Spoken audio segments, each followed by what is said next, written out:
This is Hard Parking, sponsored by Wright Honda and Wright Toyota out of Scottsdale, Arizona. I'm your host, Jay Pfenning, recording from my home studio here in Gilbert, Arizona. So the Corvette ZR1 has been unveiled. It comes out at some point next year. I could talk about it by myself, but as you guys know, I don't really know that much about those type of cars. But one person that does know is Drew Bunkley, supporter of the show, friend of the show, good friend of mine. After a few minutes, he will be coming up pretty soon to talk about the ZR1, as well as, so you guys hear me talk about isidewith.com, which is an independent third-party, basically voting guide full of questions. And so I pulled a handful of questions specific to transportation, and you're going to want to listen to that because I asked Drew some of the questions, and he and I kind of answer those questions because what happens is, obviously, this is a really pivotal, crazy election year, and all we hear about are the big topics like the border, the deficit, foreign policy, and all we really ever talk about with regard to cars is, do we have to be full EV by 2035? But there's a whole set of questions about this, and I actually created a video. Well, I filmed a video. I haven't put it together yet to where I go through isidewith.com and I fully explain it. It's going to be on YouTube at some point, and that actually takes you through it. And I encourage everybody listening to this to take these quizzes because you get a better understanding of what you actually really believe versus what you think you believe, and a better understanding of what those listening and a better understanding of what others actually believe, including your local, state, and federal level people. So after this word from 4Wheel Online, Drew Bunkley. For over a decade, 4Wheel Online has been bringing the best truck accessories and truck parts to enhance the appearance and performance of all trucks and SUVs. They are dedicated to providing an extensive range of upgrades that will match any make or model on the road. The truck products cover everything to give your truck a custom look and added functionality. Need a wheel and tire package? Head over and use the configuration tool. They carry all the major brands of wheels and tires, so go get outfitted today. Visit them online at 4Wheel Online. As you guys know, a lot of buzz recently with Corvette's announcement of the ZR1, over 1,000 horsepower, some pre-production video, pre-production photos. There's no one else I'd rather talk to about it than Mr. Drew Bunkley, our Corvette aficionado, our Corvette expert. Drew, welcome back. It's been a while. Hey, Jay. Thanks for having me on. Yeah, I really appreciate you giving me a call. All things Corvettes. The new Corvette from hell is about to be dropped. Yeah, and it's been a while. Do we know when it's officially supposed to be dropped? So it's going to be a 2025 model. So they said the vehicle will be available next year, but kind of like these specialty cars, they come out near the end of the year. Orders normally go in around November. So it'll probably start hitting the floors around 26 to 25. Right. So what do we know about this thing? I mean, it's obviously all over. Let's just get that out of the way. It's all over the news. But there's listeners to this show that actually rely on this show for some of the latest car news, which is quite flattering. But they also know that I'm going to have you on here at some point. So we know it's 1,064 horsepower, twin turbo, 5.5 liter V8. Correct. Yep. This is a flat plane Craig V8 twin turbo. Correct. Outrageous horsepower. I mean, 1065. It's got 828 pounds of foot of torque. Jesus. I mean, that's outrageous, the amount of torque that this car is producing. Over 215 miles per hour top speed. So, I mean, this is Corvette, to see General Motors, to see an American company coming out with a supercar that can be achieved and be purchased by, us here that are fortunate enough. I mean, it's going to be a $200,000 car. Let's get that. Right. Let's just put that right out there. So now, do we know if that's MSRP Do we have any idea what the MSRP might be? Yeah, so the ZR1 comes in base MSRP at around 200 or 115,000, and then you 115? got 115 is base MSRP for a base Z06 1LZ coupe with Right. no options. So they have three trim levels. Same thing with this car here. They're saying the base MSRP is supposed to come in around 150. Mm-hmm. So that's about 35, 40,000 more than the Z06. So a fully loaded Z06 with their track Z07 package in the convertible form is around 170, 75. So this car fully loaded out with all options, MSRP will probably be at the high end around 205. What options would you have for that car? That's always kind of baffled me, especially with the, with the Z06 and now with this. I mean, it seems like people would just want to get what they see in the pictures, right? Like the wing shouldn't be optional to me. The arrow shouldn't be optional. It may not be. Do you have any idea this far out what the options might be? And again, they may be talking about it online, but I don't look into these things. That's why I call you.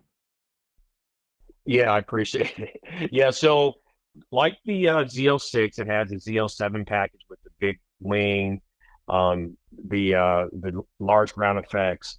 The ZR1's optional package, track package, is going to be called the ZTK. So that's Hmm. going to give it the huge arrow. It's going to give it 1,200 pounds of downforce. Jesus. So exactly, this is a track monster. This car with that, and that's the reason why they provide those different packages, because you can get the base Z06 and the ZR1 without that track package. And so, for a daily driver, the Z06 that I had did not have the Z07 package. And if you're not going to be on the track, actually the top speed car is with the non ZTK package because of the downforce. So they're saying that the top speed of the track package is going to be somewhere around, that's the one they have on the track. I believe it's somewhere around 205. Mm-hmm. And without the package, the car will be over 215. Mm. So, it's most people aren't going to take this thing to track. You got to realize too the options on the tires for the track package. The ZTK package is going to have track tires. So, that's a type of vehicle that if you are going to drive it on normal roads, daily drive it, the package is just nice for looks, Right. basically. And I would have to believe that most people, because I mean, no one, you can go out and buy a perfectly nice track car for $12,000-$13,000 used that you don't mind beating up. That's going to be a monster. But I would imagine most people, unless you're a YouTuber influencer, isn't going to take their 200 plus $1,000 brand new ZR1 out on the track, except for maybe to film one video. And that'll probably be it, right? Because the price of the tires, the price of the aero, anything that you break is going to hurt. Yeah, a lot of those ZR ones, even today, a lot of them are cars that are in collection because Right. it's not a large produced car. It's not going to have huge numbers. So Mm-hmm. people are going to get that track package just because they want to increase the value of it for resale, as a collector's car. But for a person that's going to buy one, that's going to drive one, that's going to take it to the drag strip, do stuff like that, because you see more drag strip videos nowadays than you do people actually taking the cars to the track unless you're Correct. at some type of event. So that's what people are going to be doing in this car. They're going to be trying to do quarter mile, drags on it and see how fast they can get this thing. Right. Right. They want to maximize, that beautiful engine that it comes with to see what kind of room is left in there, or it could be fully maxed out. Do you know anything about that part of the car? Not really. So it's a new engine. It's not the same engine as the Z06. It's called the LT, it's through the LT7 designation. Mm-hmm. So it's designed to obviously hold those turbos and breathe better. And it has a beefed up transmission from the transmission that's in like the Z06. So it definitely, I mean, it's got Pilot Sport 4S tires. They're 20s on the front, 21s on the rear. Um, and it's just, the amount of grip that this car has on the track, and that's the whole designation for this car is the track. It's not a car that everyone's going to have. I mean, you're going to rarely see these cars out. So it's really going to be for that extreme person. But when you're looking at comparing this type of car now to a Porsche, to a Ferrari, to a McLaren, this is the kind of car that you can spend less money on and still be able to compete competitively. Do you think that this car is going to? Do you think someone's canceling their order on their Porsche or their McLaren or their Ferrari to switch over to this, or do you think this is super candy for the traditional Corvette guy who may already have some of these other cars? Yeah, I think people are add this to their collection. People that are true novelists when it comes to these type of performance cars, they're going to have multiple cars in their garages. There are a lot of Corvette people that are just strictly, Corvette performance Mm-hmm. and those sort of things. And this is going to be the dream car, for them. But I tend to see this in garages with other exotics. Do you know if there are any purchasing hurdles? So for myself, I've never owned a Corvette. Obviously, that also means I've never bought a Corvette brand new. But if I hit the Bitcoin lottery tomorrow, are there any hurdles for me to place an order other than I'm sure there's an allocation list. I'm pretty sure it was like that for the E-Ray, right? In the Z06, where I just some rando. You have to kind of know someone to know someone. Yeah, getting in on these dealers right now, especially this car here. I've got a lot of people messaging me, do you have a reservation or whatnot? Because I know a few people that are on list for dealers, and dealers are charging right now, just like it was during COVID. They're about 50,000 to 100,000 over to even accept, like a deposit on the car. Sure. So it's something that I won't be probably getting a hold of until a couple Right. of years right now. It's If that. gotten, yeah, Jay. I mean, it's getting ridiculous. It's great that, I mean, the prices are going up and up and up and up. It was nice when you can afford a Corvette at 80 grand. Now you're looking at 200,000, but you're not looking at a Corvette. I mean, you're looking at, yes, it has the Corvette label on it, but this car is designed to compete with $500,000 premium, sports cars. So when I look at this, I see, and I know it's a generation older, but I see something as exclusive almost as like a C7R, where it's got like the super aero and they're freaking beasts around every racetrack that they've ever raced on. And yeah, you're right. I don't think there's going to be a few people that have the money and want to make the videos and get out there with these things. But other than putting in their collection or going to Cars and Coffee, I don't see people trying to do too much of this. It seems like it'd just be way too expensive to screw up. But now, right, when the C8 was coming out, we heard all the rumors of them bending the chassis, throwing 1,000 horsepower on it. Do you think this was that in early production?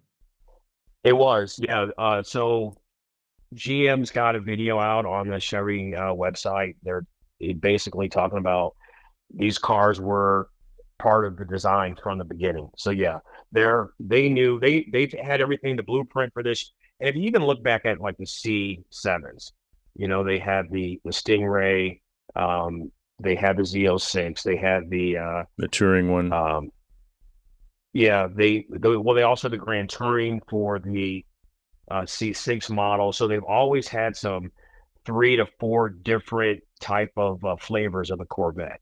So we're on the 4th flavor for the C8 right now, heading into the 5th flavor. They've got one more to unveil. That's pretty neat, man. And so this engine is brand new specifically for this ZR1. I would imagine there's a ton of bracing involved, as there would need to be based on the flex chassis conversation we just had. Do you see them even having the ability to drop one of these in a Z06? The motor. What do you mean? I don't understand that. You said this is like a bespoke motor for this model, right? Right. Right. So Yeah, the engine would definitely be interchangeable. There's no difference from as far as the engine bay. oh, I okay, mean, okay. they've got the 6.2 in there. This is the second 5.5 liter. So everything is identical as far as the engine bay goes, even from the Stingray, the Z06, E-Ray, and now the ZR1. it makes sense that they wouldn't necessarily retool, but obviously there's got to be some chassis bracing significant differences to where, I mean, I wouldn't want to throw that into something unless it was another ZR1 from like a blown motor, Right. but people are pushing. I'm sure there's 2,000 horsepower C8s out there somewhere. I know that my buddy Kenny Tran down at Jotech Motorsports, that's what they do down in Dallas. But I think in having the conversation with him, and it's been a couple of years, but I thought he had said with the C8 platform, it was easier to get power and to adjust the original Stingrays versus even a Z06. So it'll be interesting to see what they can do with the ZR1 if they even touch it at all. Yeah, well, they unlocked the computer for the C8, so for the regular Stingray, so tuners were able to go in and start making tunes on it. But I believe the Z06 motor is still probably locked. So Sure. that's basically what happened. So I mean, a lot of people were having a lot of issues putting on the Pro Chargers, Superchargers, and twin turbos on the C8s until they were able to actually start being able to reprogram them. So they've unlocked that. So now you're seeing the superchargers and you're seeing the 800,000 horsepower Corvettes at the track already. People are already doing the mod. So to be able to come from the factory, full warranty, and imagine how much more horsepower these aftermarket and tuner guys are going to be able to put onto a car like this. And it's all bragging rights, right? That's all it is, unless you're doing the Texas 2K. That's it. I mean, I watch these videos and guys are like, oh, the first E-ray that hit, 9.9. They just want bragging rights. That's all it is. Right. But hey, they're making money doing it, right? They're You're giving damn right. people a lot of these companies, these guys, they've got their own speed shops. You know what I mean? So to see someone do that, and then I hate to go that route though, because I do know some people that have had reliability issues when you start, throwing 1,000 horsepowers on a 600, horsepower engine. Sure. Yeah, so there are a lot of complications. People had a lot of issues with Pro Chargers and stuff. So for the manufacturer to come out and say, here you go, this is what you want, and we'll fully stand behind it. It's just a great testament.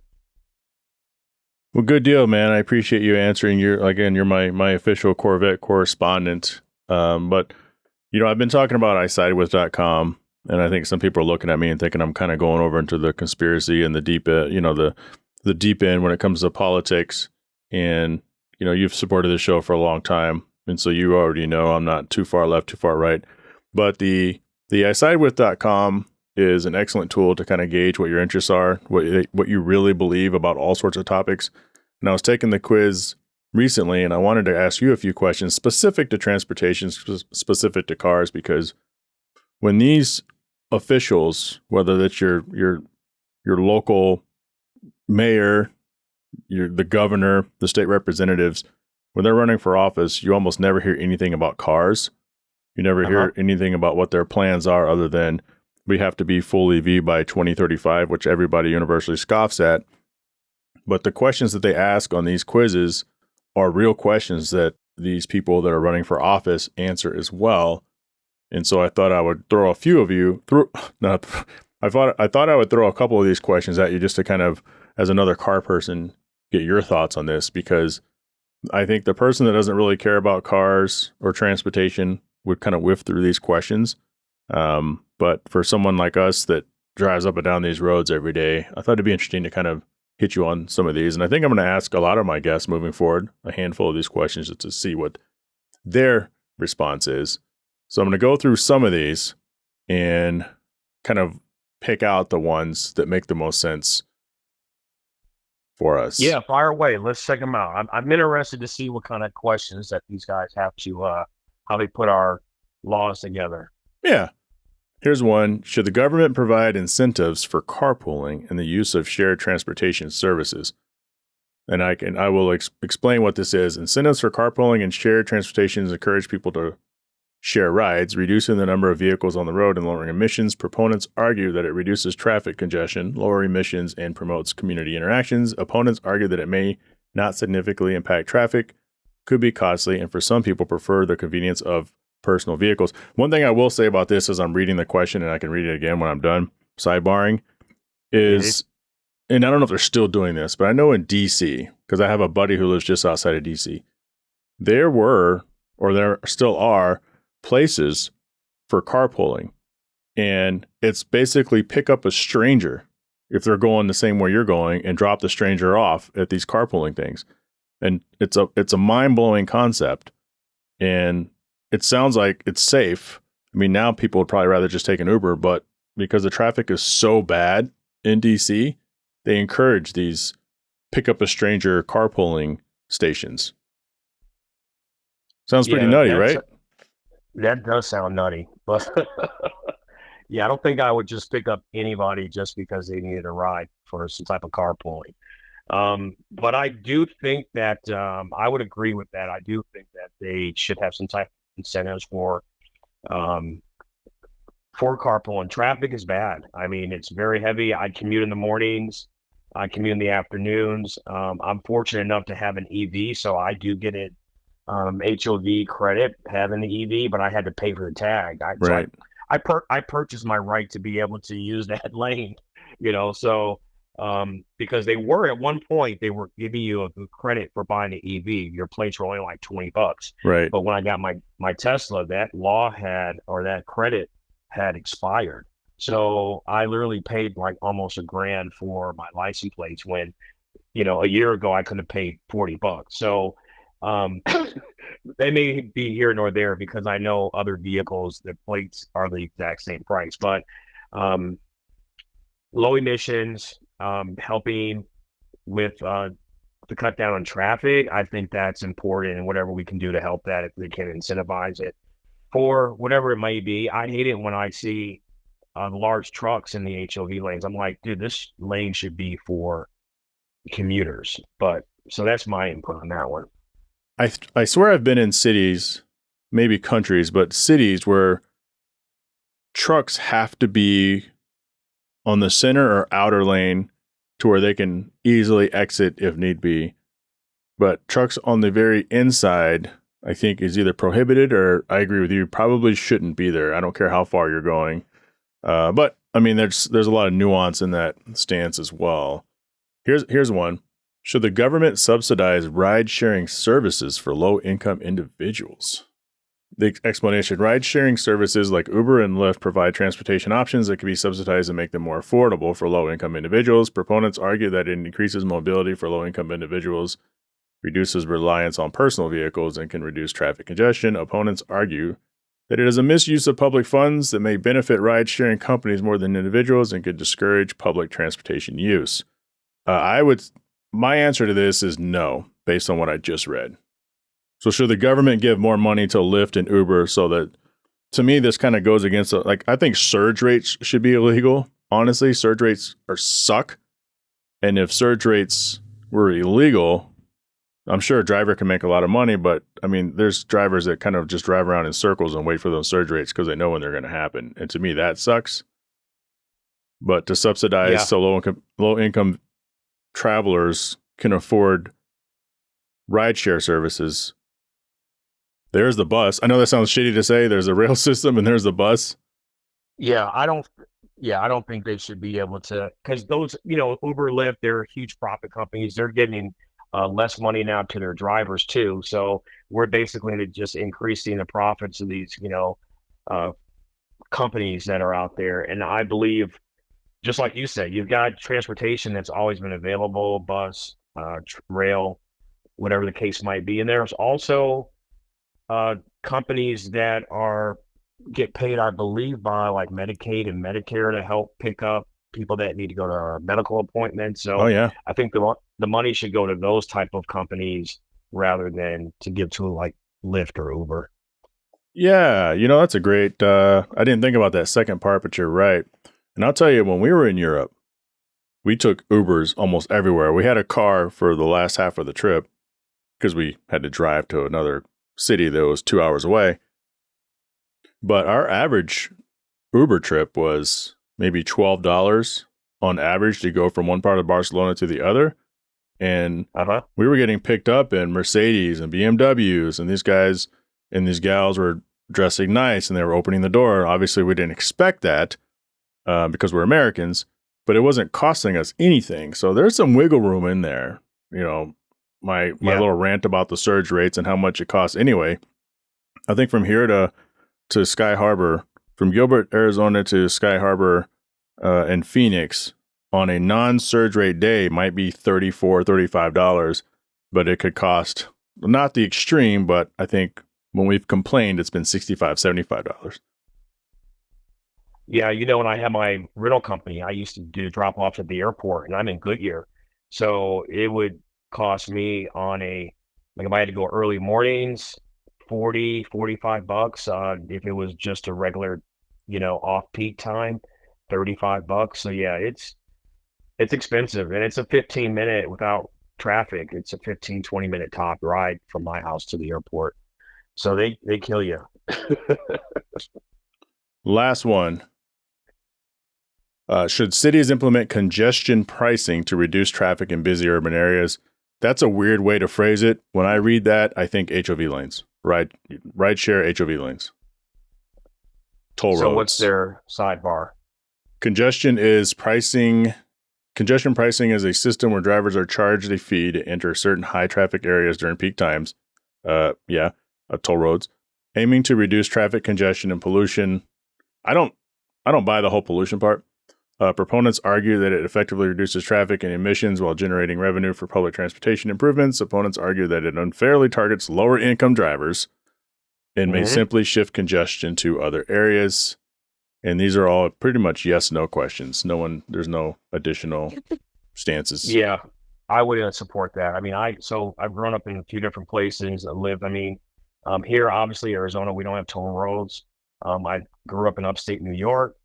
You get on the the actual toll roads, they head wherever you got to head from city to city. I hated it. I'd hate going to like Philly, DC. You never know when you got to pay a toll, where you're going. I hate it. So I would not be an opponent for toll roads. I mean, out here, our roads are better. They're not as bad as they are back east. So I can understand if that money is going to the city to improve roads and conditions, but a lot of times you don't see the improvements, so I don't know. It's a win-win situation, but for us out here, I would not support any tolls. You made up you brought up a few good points there, because I would be in favor of a toll road, but it needs to be a toll road that clearly tells you. I am more in favor out here of toll lanes than entire toll roads, because you're right. Back east, in some places, you have no idea you're even on one until it's too late, and then you're screwed, because either you have to have the money, or most of them still require coin or tickets. They don't always have people in booths, and if you don't do that, then there's this cute little sign next to the highway, takes the toll road that says, if you didn't pay your toll, or to pay your toll, text this. It's funny, they want you to text it when they want you to be hands free, right? Right. Hashtag toll pay NYC or whatever, and pay your fine. Obviously, if you don't, then you're screwed. But there are places where it makes a lot of sense. For instance, when we would go from Grand Rapids, Michigan to Chicago, you could take and the people are going to correct me on this, I'm not looking at the map. I think it's the 94 south to the 8094 or something like that, and which is the truck route that goes from Detroit over to Chicago and Cleveland and all that kind of stuff. Or you could take the Chicago Skyway or the Illinois Skyway that kind of cuts through a little bit through Gary, Indiana, and that costs probably, I don't know, $8 or $9, and rarely is that congested, and that saves your trip by 30, 45 minutes. But that's clearly marked, and you can't accidentally take it and not know where you're going. So at least there you have two options to get to where you want to go. And that Skyway is awesome. But in general, being a sneak attack because I've been over there in the New York area, the New Jersey area, when you're driving around, you're like, shit, I just got on a toll road. I'm screwed.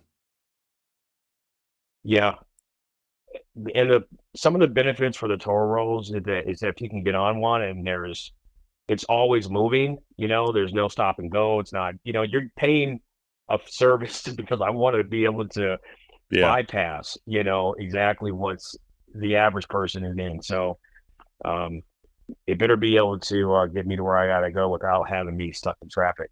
So those interstate ones are good, but the ones in the city you're thinking are bad. Yeah. Yeah, I'll pay whatever I need to pay to go on an interstate toll road. You go 75 miles an hour usually and cover a lot of distance. Yeah. Sometimes that's the only option. You know, just there's a truck stop called Big Cabin, and it's at the start of a very long toll road somewhere around, I don't know, Shreveport, Texarkana, something like that, in the northeast corner of Texas. And you take that up for, I don't know, 100 miles or so, and that was pretty much mandatory, it felt like, on all our trips as a kid. But and then California has some where you're on the regular road and there's very little sign, and all of a sudden you're on a toll road and you had no idea you're on a toll road. It just becomes one, right? Yeah. Like, you missed the exit back there, buddy. Now you got to pay to get off. Yeah, and that always sucks. But Drew, man, thanks for joining the show. It's been a while. We're going to have to catch up just in general. Appreciate you. Thank you for answering those questions. And those are the type of questions, and there's probably 15 of those on this isidewith.com specifically related to transportation and transportation issues. And I think it's an important thing for people to at least understand what type of questions are being asked on here, because we have, should cities designate special lanes for autonomous vehicles? Should the government require all new cars to be electric by or hybrid by a certain date? You know, all this stuff is on there. Should the government increase penalties for distracted driving? I don't even know why that's a question. The answer is yes. Right. So, you know, those are pretty important to kind of take a look at. Definitely. Well, Jay, thanks. I appreciate you giving me a call, thinking about me. Any more Corvette news comes out, I will definitely let you know what's the newest and latest, greatest thing. Good deal. I'm trying to get my friend Deb from Michigan, who's a diehard Corvette lover too, except she hates the C8. So I'm trying to get her on here so we can kind of get her perspective on that. Okay. Yeah. Did I meet her at your birthday? No. She's in Michigan. Yeah, you've never met her. Okay. She's a really good friend of Kristen Lingenfelter. And we've been talking about getting her on the show. And then I think she's like a lot of my friends, to where they're gun ho and ready to, until you give them a call. Then they're kind of evasive. Today's not a good day, or tomorrow's not a good day, or yeah, call me Tuesday. And then they don't pick up on Tuesday, type of deal. But I'll get her on here at some point. We'll get her. Yeah, we're going to get her. We're going to get her. We're going to get her. Hope she's listening. She's not. All right, Drew. All right, Jay. Thanks, man. Talk to you later. Yep. We want to thank Drew Bunkley for joining the show. As always, those conversations are brought to you by the Cell Shop, an Arizona-based retailer that strives to be your destination of choice for wireless services, whether Arizona, Washington State, California, Texas, and Florida. And they are an authorized AT&T dealer, so visit them at cellshop.us and get connected today. If this is your first time listening to the show, make sure you leave a review. I really, really, really appreciate it. And if you want to support the show, patreon.com/Hard Parking Podcast. Make sure you subscribe to the YouTube page. And so with that being said, I want to thank Wright Honda and Wright Toyota, Toyota of Huntington Beach, Claremont Toyota, and Gardenia Honda, FuelOnline.com, the aforementioned Cell Shop Wireless Services, AutoCannon, and officially licensed Honda and Acura gear. Can't forget Patreon business supporter Kuya Automotive out of Winter Garden, Florida, Automotive Specialty Tool out of Owings Mills, Maryland, Pell Construction out of Caledonia, Michigan, Big House Small Home Design out of Ashbrook, Virginia, and Traverse City, Michigan, and of course, Shaping Success with Wes Tankersley out of Boise, Idaho. Also want to thank Mark Stolman, Catherine Cox, Eddie Ramos, Richard Graves, Byron Jones, Bo Jung, Alex Kamina, Drew Bunkley, and Yasu Chiba for supporting the show. If you want to pick up some swag, go to hardparkingpod.com. Follow me on Instagram at Pfenning. Join the Hard Parking Violations Facebook group. Join the Hard Parking channel on Instagram. Follow me on TikTok, Hard Parking J. I think it's Hard Parking J. I don't even remember right now. But what I do know is I can't grow like telling the world how great this show is. Let's do this. Let's grow this thing together. And I will talk to you all next week. Shut up!